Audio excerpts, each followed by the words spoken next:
And when no one's around and the house is quiet, they'll talk. They'll do things.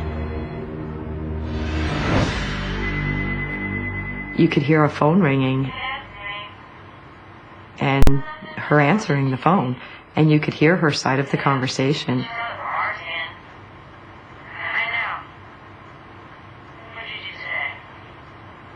It was completely obvious it was this girl. Richard returned one Saturday night to investigate further. Kelly arranged for Haley to stay with friends, so she would not be frightened by the men's activities.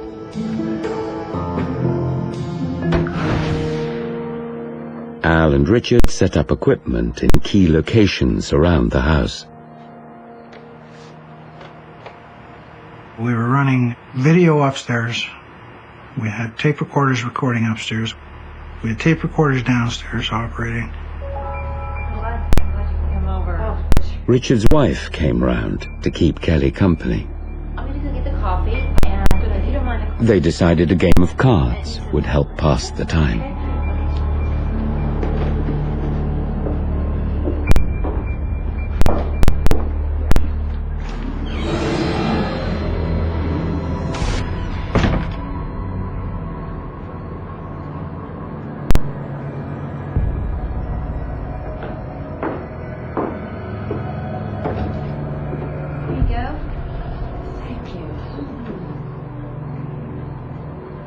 Your closet is freezing cold. It was really strange that the closet would be cold, because on the other side of the wall there was a hot water heater, and the pipe went through that closet, and that closet was always hot. Hey, we decided we were going to play some bridge. Okay. You do it first. Very nice.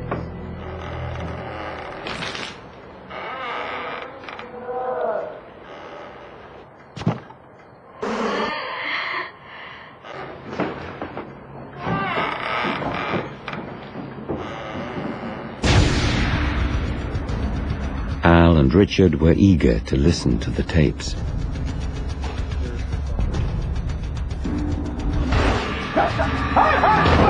And something hit me. My entire body was just tingling. I couldn't see, my eyes were watering. I was disoriented. And I said, "What's wrong?" And he said, "It's like something ran through me." Can I get you something? Some water, an aspirin, anything? No, it's all right. It's all right. Let's listen. Sheriff, what's on there? Come back here. Don't you turn your back on me. Hey! I will get you. It's like something just went right through me. You okay? Oh, man. Now, there was only Al and I upstairs, so where this voice came from, I don't know. Come back here. Don't you turn your back on me. Hey! I will get you. And I got scared. It's like something just went right through me. You okay? What frightened Kelly made Al even more determined to solve the mystery. I think we gotta keep investigating. Who's this guy now that says he's either going to get us or the little girl?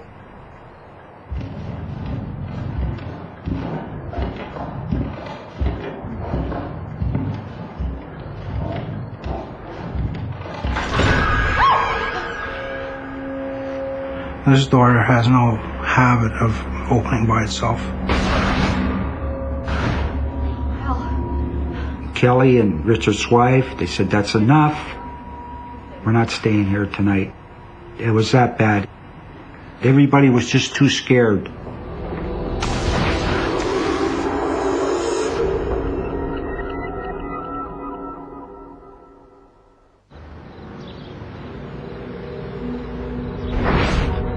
The next day, the two couples returned.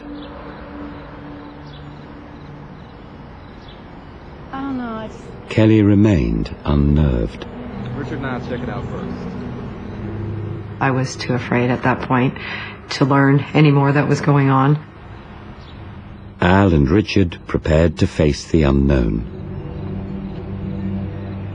The men found nothing unusual until they reached the second floor. We went through the house, upstairs, only to find all these black skid marks throughout the rooms. That certainly would explain how loud it was last night. The only thing I can reason is some other entity, some male entity in this house was chasing this girl, and she was trying to get away. We believe They told the women what they'd found. by a male entity. Richard thought they needed to help the girl cross over to the next world. We need to help her cross over. I felt an obligation to try to help her. Why I really felt like that, I really don't know, because I was very afraid. Kelly and Al agreed to try to help the girl, hoping to finally bring peace to the troubled house. Probably help. I thought maybe once this girl was on her way, everything would be okay. And we'll get our house back. Richard promised to find a medium who could help. Anxious to preserve her relationship with Al, Kelly reluctantly agreed to stay in the house.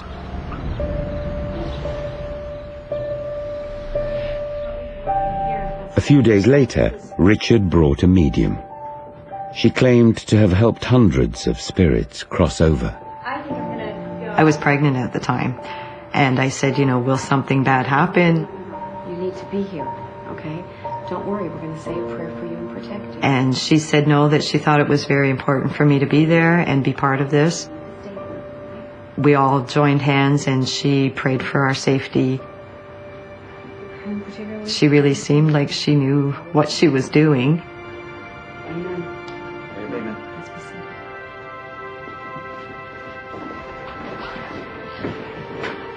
I need you to be as quiet as possible when I say the words.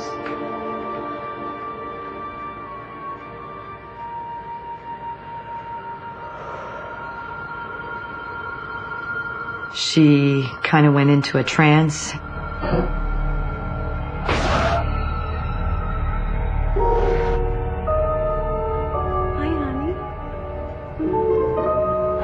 She was having a conversation with this young girl and telling her that she wasn't supposed to be here and stay here, that she needed to go on her way. You need to cross over now. It's all right, don't be afraid. Don't be afraid. I know it's... You need to cross over now. Things took a sudden turn.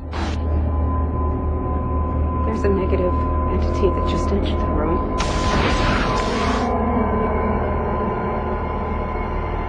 This dark entity showed up, trying to coax the girl to stay. The medium urged them both to cross over. Why don't you let her go? She started arguing with the male spirit, telling him to leave the girl alone. I command you in the name of God to let her go.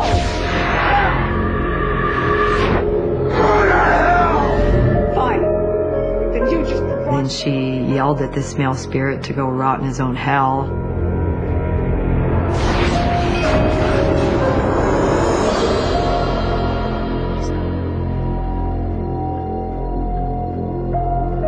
She did assure us that the girl had gone on her way, but she said the male spirit, he is not going anywhere. I don't think you're going to get him to leave. And he's not the only one here. And I was just, I felt kind of crushed at that point. Kelly wanted out. Al wanted to know more. This is John, the clairvoyant. A few weeks later, Richard invited a clairvoyant called John to the house. I've had this ability to sense spirits since I was... John claimed he'd been able to sense the presence of spirits since childhood, and that he had communicated with the dead many, many times. A struggle, a hierarchy of ghosts. Pendulum is an instrument I've used for years. I hold it like this. Some people refer to it as a dowsing tool. There's a sense or feeling through your hand, almost like a current of electricity. Pendulums have been used for thousands of years. They're supposed to be especially sensitive to paranormal activity, capable of detecting nearly imperceptible vibrations. John hoped that a pendulum might help reveal what or who was causing the disturbances in Al and Kelly's home. What he was about to find would lead to a discovery that no one was prepared for.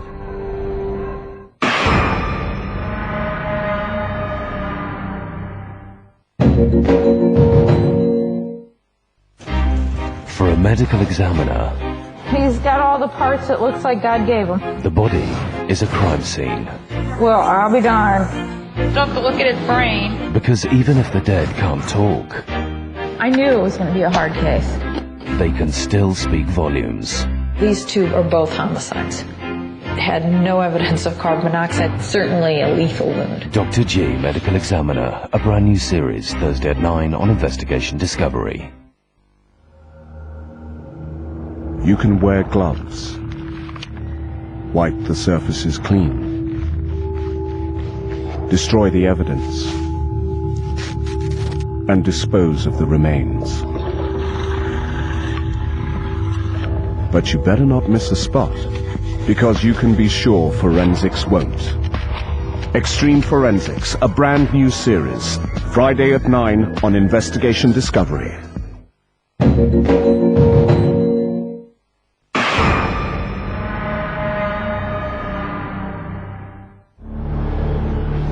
Al Goodwin and Kelly Fontaine had been hearing disturbing noises in their home.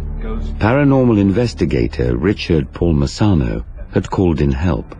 A clairvoyant named John, who used a pendulum to communicate with the spirit world.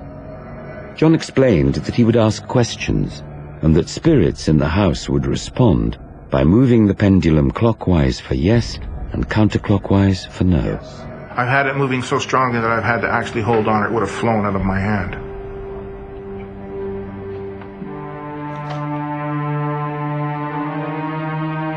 Is there a spirit here who would like to communicate? I did get a positive response. Are you a male spirit? The pendulum indicated a very strong yes.